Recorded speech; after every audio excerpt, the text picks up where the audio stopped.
I don't even know if this is going to make sense.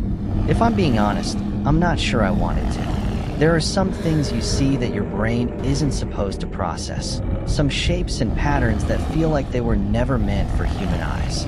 That's what the filter gave me, what the last photo gave me. And when I say last, I don't just mean the final picture I ever took with it. I mean the last picture of me, period. I still have it saved, though I've tried deleting it 100 times. Every time I check my phone, it's there, sitting in my gallery like it's waiting for me. The thumbnail doesn't even look like a picture anymore. It looks alive, as if the shadows are writhing, like the pixels themselves are gasping for air.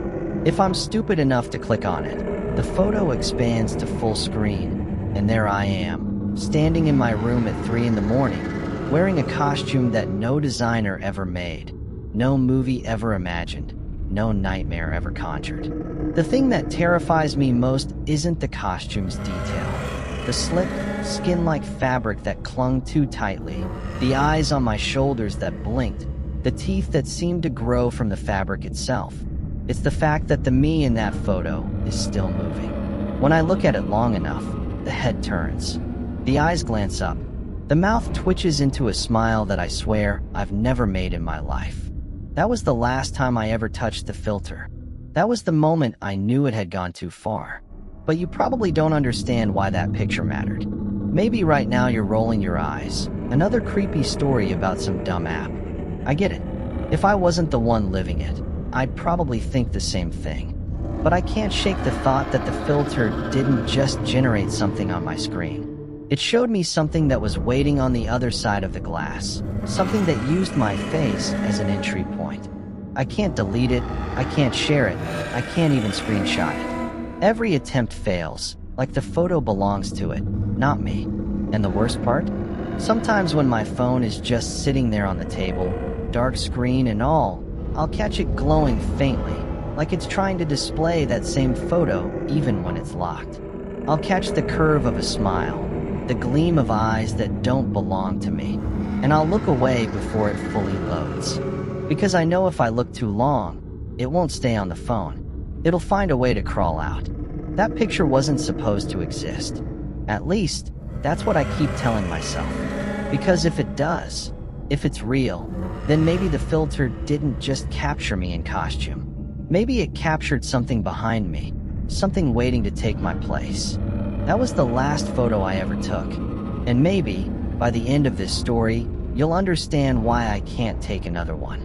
But if you're smart, smarter than me, you'll close this video right now, delete whatever app you were planning to download tonight, and forget you ever heard of me. Because if you don't, the next photo you take might be your last too. It all started the way these things always do, with something that looked completely harmless. You've seen those dumb little apps, right? The ones that go viral for a week and vanish the next? 1 month, it's the AI cartoon filter that turns you into a Disney character. The next, it's the aging filter that makes everyone look like they're on their deathbed. We laugh, share the screenshots, and then forget. That's exactly what I thought this was going to be. Just another harmless internet fad. The first time I heard about it was on TikTok. My For You page was flooded with people showing off their AI costumes. Some were hilarious. Guys wearing giant hot dog suits with monster faces. Girls turned into glowing angelic warriors with neon wings. It was entertaining, surreal, and kind of impressive.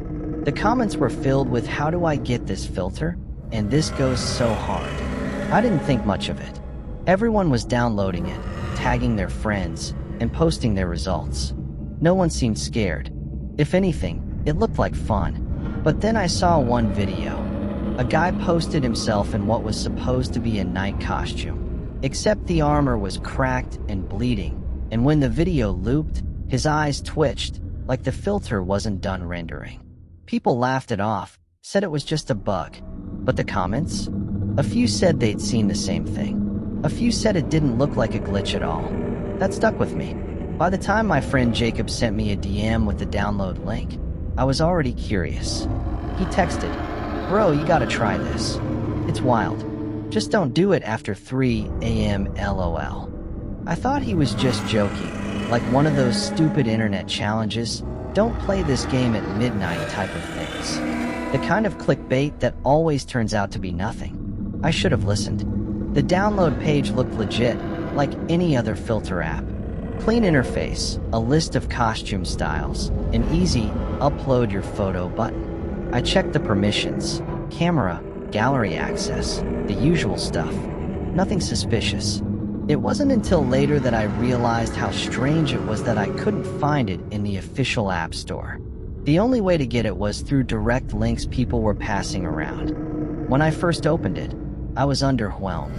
Just a plain black background, a glowing mask icon, and a simple text prompt. Show us who you really are. That felt weird. Like dramatic. But whatever. I figured it was just edgy branding. I uploaded a normal selfie, nothing special. Just me in my hoodie, hair messy, tired eyes. Within seconds, the app spun it into something new. I was suddenly in this elaborate vampire costume. Sharp fangs, glowing red eyes, cloak flowing around me. I laughed. It looked really good. Almost too good, like a movie poster version of me. I sent it to Jacob. Dude, this is sick. Told you.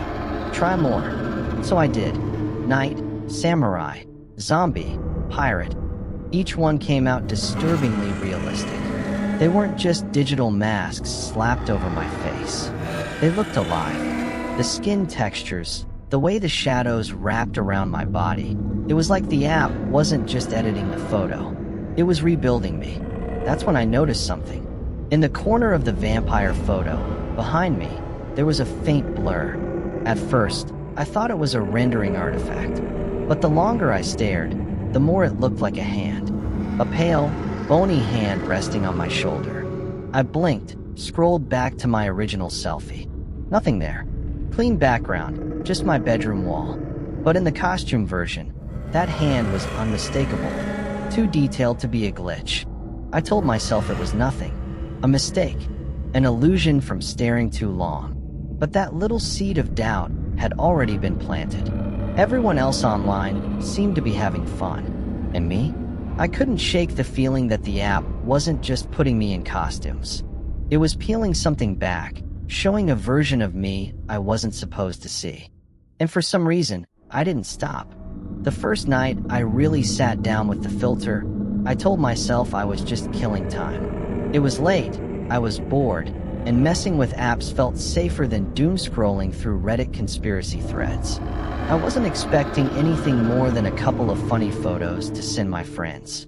I started small. Pirate, superhero, zombie. The kind of stuff you'd expect. Each picture came out sharper than the last.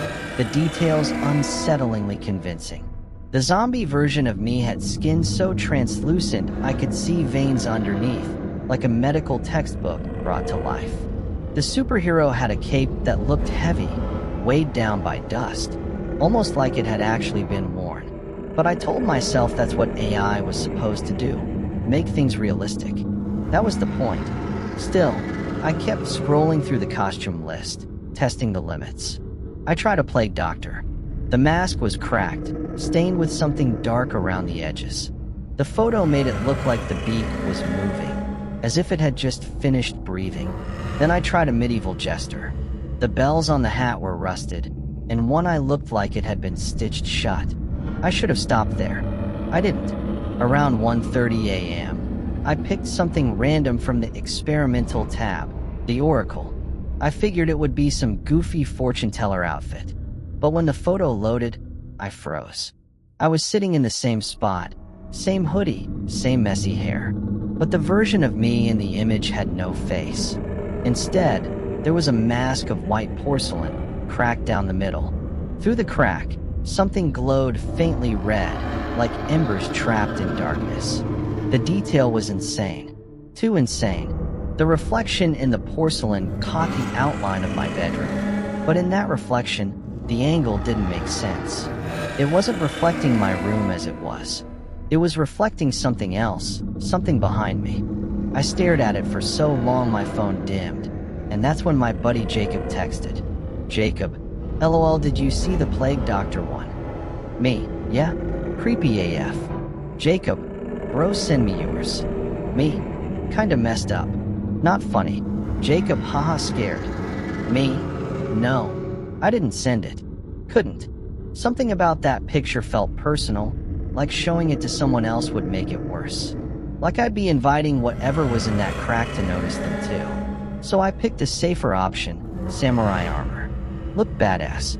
The plating was scratched, like it had seen battle, and the sword gleamed. I snapped that to Jacob. Jacob, damn. That's sick. Me. Yeah, better than the last one. Jacob, what last one? Me. NVM. That was my first mistake, pretending nothing was wrong. The second mistake came a few minutes later. I went back to the vampire costume, the very first one I'd made. At first it looked the same. Fangs, glowing eyes, flowing cloak. But when I zoomed in, I noticed something different. There, in the corner of the room, where the shadows pooled, someone was standing.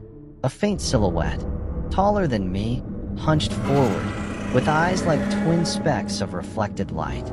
I thought maybe it had always been there. Maybe I just missed it the first time. But when I checked the original selfie again, clean wall, nothing. My stomach dropped.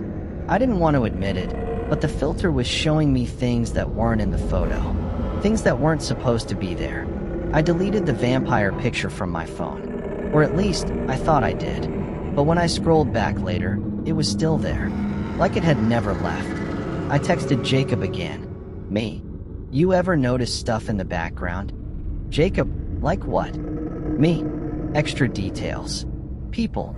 Things that shouldn't be there. Jacob, nah. You're just overthinking. Me. Maybe. But I wasn't overthinking. I knew what I saw. And when I tried one last costume before going to bed, the phantom, the figure in the background wasn't in the corner anymore. It was standing right behind me. The next night, I told myself I wouldn't open the app again. I even shoved my phone under my pillow like that would somehow stop me from thinking about it. But the thing about curiosity, the dangerous kind, is that once it's planted in your head, it grows whether you want it to or not. By midnight, I was scrolling through the costume list again. The first photo came out normal enough. Me in a knight's helm, visor glinting with reflected firelight. But the details, God, the details were too sharp. When I zoomed in on the visor, I could see what looked like a battlefield reflected in the metal. Corpses piled high, banners torn, smoke curling into the sky. That wasn't part of my room, wasn't part of any AI database I'd ever heard of. And then, faintly, I heard it. A whisper, not through the phone speaker, no notification sound, no audio glitch. This was different. It came from behind me, curling into my ear like someone leaning close enough to breathe against my neck. I froze. My room was dead silent. No fans running, no TV on, nothing. Still, I heard it again. Just one word, garbled and low, like static trying to form a thought. I slammed my phone face down on the desk. The whisper stopped. I should have stopped there, closed it, deleted it, thrown the phone out the window. But instead, I picked it up again. This time I chose the marionette. The photo loaded instantly. My body was twisted at sharp, impossible angles, strings digging into my wrists and ankles. The costume looked like something a puppeteer would use in a torture chamber. And in the reflection of my eyes, if you zoomed close enough, you could see tiny silhouettes holding the strings. Not human silhouettes. Something thinner, spindlier. I swear I heard laughter then. Not loud, not obvious, just a faint chuckle somewhere behind the walls. I went back to TikTok, desperate to prove I wasn't losing it. I searched the filters hashtag, scrolling through dozens of new videos. Most of them were still goofy, cosplayers showing off wild results, kids laughing at distorted superhero costumes. But buried between them were posts that made my stomach twist. One girl uploaded a photo of herself in a fairy costume. Only the wings were skeletal, dripping black liquid. The caption read, "It told me this was what I really am." Another post had no caption at all, just a man staring at the camera, his body wrapped in bandages like a mummy. But the bandages weren't covering him. They were growing out of him, fusing with his skin. The video looped for 10 seconds, and in every loop, the bandages tightened, pulling him closer to something just out of frame. When I refreshed the page, both posts were gone. Accounts deleted, like they'd never existed. I checked Reddit next. Found a small thread buried in our /creepypasta with the title. Anyone else notice the filter gets personal? There were only 3 comments. One said, "Don't use it after 3. Trust me." The other 2 were deleted. I should have logged off right then. But instead, I typed a reply. Something dumb. Just, "What happens after 3? Before I could hit post, the app froze. Not Reddit, the filter app. It had opened itself again. The camera was on. My own tired face staring back at me, waiting. I didn't touch anything, didn't even breathe. But text began to type itself across the screen. "You'll see." I dropped the phone, swore out loud. My chest was pounding so hard I thought I'd pass out. When I picked it back up, the app was gone, closed completely, like it had never been open. I tried to convince myself it was a glitch, a random system bug. Maybe my phone misfired, maybe some overlay triggered. But deep down I knew, that wasn't a glitch. That was intentional. The whispers came back later that night, just as I was drifting off to sleep. A chorus this time. Low, rasping voices tumbling over one another. I couldn't make out the words, not exactly, but the cadence was almost like a chant. I covered my ears. The sound didn't stop. I finally fell asleep around dawn, exhausted and shaking. When I woke up, my phone was on my chest, camera still open, filter already applied. And in the picture, I wasn't lying alone in bed. Something else was curled beside me, smiling with teeth too sharp for a human mouth. I've heard people say nothing good ever happens at 3 in the morning. The witching hour, they call it, when the veil is thin and the shadows crawl closer. I always thought that was just something people said to make ghost stories spookier. Until that night. I woke up with my phone buzzing on the nightstand. No notifications, no missed calls, just buzzing, like it was alive. When I touched it, the screen lit up to the filter app. Camera on. Timer blinking, 2:59 a.m. I told myself not to look. Just shut it down, throw it out, anything. But then the timer ticked. 3 a.m. And the costume list appeared again, scrolling on its own, like invisible fingers flicked through the options. It stopped on one I'd never seen before. A title burned across the screen in jagged red letters. True form. My stomach dropped. I didn't click it. Didn't have to. The app made the choice for me. The photo processed instantly, but this time it wasn't just a still image. It was a video. I watched as my reflection on the screen started to shift. My skin cracked like porcelain, peeling away in long, curling strips. Beneath it wasn't muscle or bone. It was something black and slick, pulsing faintly like it was alive. My eyes stretched wider, the whites flooding with red until they looked like they'd burst. My smile split my face too far, teeth jagged and multiplying as if they had no end. I blinked, and the changes didn't fade. I wasn't just looking at a digital mask anymore. My reflection was moving on its own, tilting its head, grinning wider, breathing heavier. It raised a hand, my hand, but the fingers were longer, sharper, each nail a claw. And then it spoke. "You're almost ready." The voice was low, wet, echoing, like something crawling out of a well. I dropped the phone, but the voice didn't stop.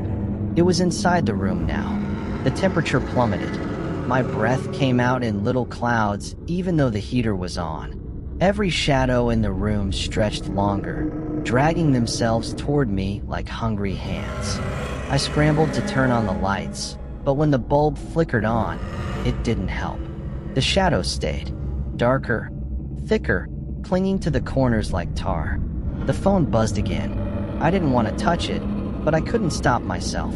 My reflection was still on the screen, still smiling. Only now, the background wasn't my room anymore. It was somewhere else. Rows of people lined up behind me. Or what used to be people. Their faces were blurred, features melted like wax, each of them wearing grotesque costumes stitched directly into their skin. A ballerina with shattered legs, a knight whose armor had fused to his flesh, a clown with a painted grin carved into his cheeks. They weren't moving, just watching. I whispered, "What is this?"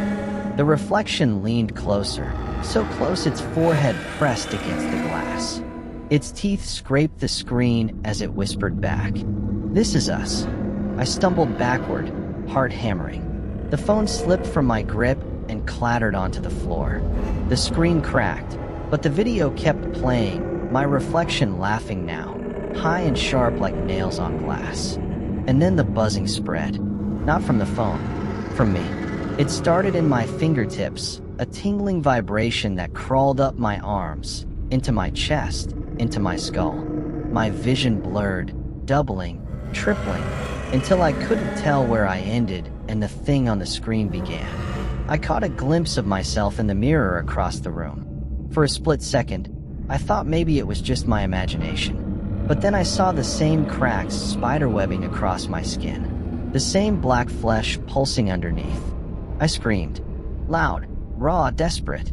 The sound didn't even feel like mine. I clawed at my face, at my arms, at my chest, trying to peel away whatever was happening. But the cracks spread faster the more I fought. My skin split in long, jagged lines, and for a second, just a second, I swore I could see something else writhing underneath. Something trying to push its way out. I begged out loud, "Stop. Please, I don't want this. I don't want this." The laughter in the phone deepened. The reflection tilted its head, claws tapping against the glass, eyes burning red. "You asked." We answered. The screen went black. Just like that. Silence slammed into the room, so heavy it pressed against my skull. I collapsed onto the floor, shaking, covered in sweat. When I dared to look back at the mirror, the cracks were gone. My skin was normal again. My face was just my face. For a second, I thought maybe I'd blacked out. Maybe it was all some kind of hallucination. Sleep deprivation. Stress. Then I picked up the phone. There was a new photo saved to my camera roll, one I hadn't taken. It showed me standing in my bedroom, same pajamas, same bed behind me. Only I wasn't smiling. I wasn't even moving. Because in the photo, my hands were bound by strings. And in the shadows behind me, dozens of spindly silhouettes were holding them. The next morning, I skipped work. I couldn't face anyone. Not with my hands still trembling and my head full of whispers that lingered like smoke. Instead, I opened my laptop and searched for anything that could explain what was happening. The filter, the voices, the photo on my phone. The official app site was gone. A 404 error where the download page used to be. No social media accounts, no trace of a developer, like it had never existed. That's when I found the forum. It wasn't a normal subreddit or Discord server. The link came from a post buried deep in a conspiracy board, a thread already locked by moderators. But someone had left a single comment with a link, costumestraform.forum. The page loaded in stark black text on a white background.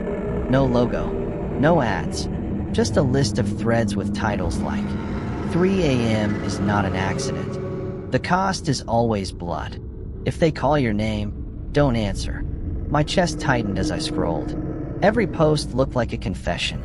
Long paragraphs written in frantic tones, full of typos and broken grammar. One thread caught my eye. The last stage. I clicked it. The poster described the exact same things I'd seen. The glitches, the whispers, the costumes that didn't feel random, but personal, tailored to their fears. They mentioned something else, too. A final transformation. According to them, the filter wasn't an app at all. It was a ritual, a digital doorway. Every costume chipped away at who you were, replacing pieces of you with whatever they wanted. And when you finally reached the true form, there was no going back. The post ended abruptly, mid-sentence. The last line burned into me. If you see them in the photo behind you, you don't have much time left. I sat frozen, the words drilling into my skull, because I had already seen them. The silhouettes, the strings. I scrolled further, desperate for answers. Some users begged for help, claiming they couldn't sleep without hearing chanting. Others described waking up with scratches on their arms, bruises shaped like fingers around their wrists. One comment said, "The app doesn't download onto your phone. It downloads onto you." I slammed the laptop shut, heart racing. But it was already too late. From the corner of the room, I heard it. A faint scrape, like nails dragging across wood. I turned slowly. On my desk, the cracked phone lit up by itself. The filter app was open again, waiting. And this time, there was a notification at the top of the screen. Not from Reddit, not from a message app. From the filter itself. It read, "Welcome back. Ready for the next stage?" I backed away until my shoulders hit the wall. My pulse thundered in my ears. But here's the thing. I couldn't look away. Every instinct screamed to smash the phone, to run, to do anything except stare. But some invisible hook had sunk into me, dragging my eyes back to the screen. I realized then what the forum really was. Not a warning board, not a place to escape. It was bait. Every person who posted there, every confession, they weren't helping each other. They were documenting the stages, feeding it more attention, feeding them. And now, I had added myself to the list. The first thing I did was grab my phone and start deleting. Every photo, every screenshot, every video that filter had generated. I wiped them all. My camera roll emptied, my gallery cleared. I even went into the trash folder and permanently erased them. But when I refreshed, the photos were back. Not all of them, just the worst ones. The marionette strings cutting into my wrists. The black flesh peeling through the cracks in my face. The things smiling beside me in bed. They weren't just saved. They were watermarked now. Tiny letters in the corner of each one. Property of true form. Panic clawed up my throat. I factory reset the phone. It took nearly an hour, the longest hour of my life, staring at a loading bar while the screen kept flickering like something was trying to break through. When it finally booted back up, I felt relief wash over me. Clean slate. No apps. No cursed filter. Except the filter was still there. Installed fresh, sitting in my app drawer like it belonged, as if the reset had meant nothing. I smashed the phone against the desk until the glass spiderwebbed. The screen bled rainbow ink. Finally, it went dark. But then my laptop chimed. I whipped around. The desktop wallpaper, normally just a blank black screen, had changed. It was one of the photos I deleted. The one with the silhouettes holding the strings. Only now, there were more of them. Dozens more. I tried to change it back, digging through settings, but the option was grayed out. Every attempt to upload a new background just brought me back to that same image. I panicked and grabbed my external drive. If I couldn't delete it, maybe I could move it. But when I opened the drive, the files were already there. Every cursed photo, copied over perfectly. Some of them even corrupted, broken into static and jagged pixels that seemed to writhe when I stared too long. It was spreading, not just through the phone, through everything I touched. I went to email, desperate to warn someone, anyone, but my inbox was empty, completely empty. Years of messages gone. And in their place, a single new draft. I didn't type it. I swear I didn't. But it was there, waiting to be sent. The subject line read, "Your turn." And in the body was one of the cursed photos. The one where my reflection leaned out of the screen, teeth pressed against the glass. I slammed the laptop shut, so hard it nearly cracked. My chest was tight, breath shallow, ears ringing with that low, crawling static I'd come to recognize as the beginning of the whispers. The filter wasn't just deleting evidence. It was replacing it, erasing everything normal in my life and filling the gaps with itself. With them, for the first time since it all started, I realized this wasn't about me anymore. It was about who came next. I don't remember deciding to open the app again. One second I was lying in bed, staring at the ceiling, too exhausted to move. The next, The phone was in my hand, the cracked glass glowing faintly, the filter already open. No costume list this time. No playful thumbnails. Just a black screen with one phrase in white, pulsing letters. Final session initiated. I wanted to throw it, to smash it, to bury it deep enough that no one could ever find it. But my fingers wouldn't obey me. They twitched, spasmed, until my thumb pressed the start button on its own. The camera flicked on. At first, I thought nothing had happened. I just saw myself, dark circles under my eyes, skin pale, hair sticking up in every direction. But then the background shifted. My room faded, melting into black static, and in its place rose a stage. A spotlight snapped on above me, the kind of harsh, blinding light that makes you feel exposed, hunted. And then I heard the audience. The whispers I'd been hearing for nights were louder now, organized, layered. It was a crowd, hundreds, maybe thousands, of voices, hissing, chuckling, murmuring in languages I didn't understand. I stared into the phone, into my reflection, as my costume began to form. Strings descended from the ceiling, attaching to my wrists, ankles, shoulders, neck. They yanked me upward, stretching my body into a grotesque marionette pose. My reflection jerked and twitched, head lolling, mouth pulled into a smile I couldn't control. The spotlight expanded, revealing rows of figures seated in the darkness. They weren't human, not anymore. Their faces were blurred, skin warped, bodies dressed in twisted costumes. Knights fused to their armor, ballerinas with shattered legs, clowns with painted grins carved into their cheeks. They were the others, the ones who hadn't made it out. The audience leaned forward in unison, watching me, waiting. My phone buzzed. Text scrolled across the screen. Dance. I shook my head violently, whispering, "No, I'm not doing this. I won't." But my body didn't listen. The strings pulled tighter, jerking me upright. My legs moved on their own, awkwardly at first, then faster, smoother, until I was dancing across the stage like a puppet. Every movement was sharp, painful, my joints cracking with each forced step. The whispers grew louder, morphing into laughter, applause, screams. The audience clapped in rhythm, a sickening beat that matched the pounding of my heart. I screamed for help, but my voice was drowned out by the chorus. Then the screen shifted. For the first time, I wasn't just watching myself. I was watching you. The camera panned outward, past my reflection, past the stage, until it showed someone holding a phone. Not me.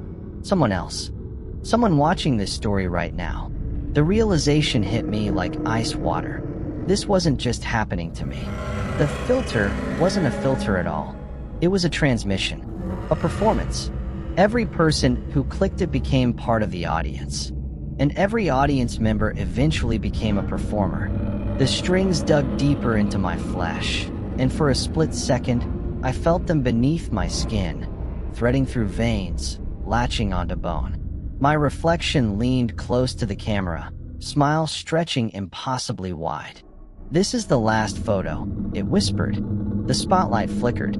The audience rose to their feet, a standing ovation of grotesque silhouettes clapping in perfect unison.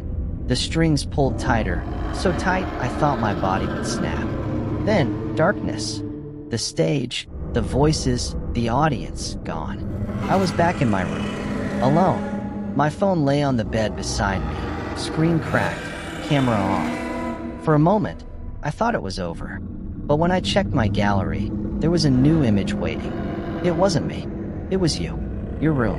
Your face, caught mid-expression as you read these words. And behind you, in the reflection of your screen, I could see the strings. I didn't sleep after that. I couldn't. Every time I closed my eyes, I felt the strings tug. Not hard, just enough to remind me they were there, waiting. I thought deleting the app, the photos, the laptop, everything, might save me. But it doesn't matter anymore. Because the filter isn't on my devices. It's in me. Every reflection I catch, Bathroom mirror, darkened window, even the shine of my own coffee cup comes back wrong. My eyes linger a second too long. My smile twitches before I make it. And sometimes the reflection doesn't stop moving when I do. I've learned something from the forum. Something they don't want you to know. The filter spreads like infection. It doesn't need downloads, or links, or hashtags anymore. It just needs you to look. That's why I'm telling you this. Why I'm breaking the cycle long enough to warn you. If you've listened this far, you've already felt it. The pull in your stomach. The way your eyes flick to the shadows in your room, half expecting to see movement. The whispers under the noise of your fan. You might even check your camera roll after this, just to make sure no new photo has appeared. But if it has, if you see yourself dressed in something you don't recognize, standing somewhere you've never been, don't delete it. Don't fight it. That only makes the strings sink deeper. And whatever you do, don't open it at 3 a.m. Because that's when the audience gathers. That's when they choose the next performer. And if you've seen the stage once, they'll never stop calling your name. So if you feel the tug tonight, the gentle pull at your wrists and ankles while you sleep, just remember, it isn't a dream. It's the final session, waiting for you. And if you don't believe me, check your phone. You'll see the photo waiting, and you won't be alone in it.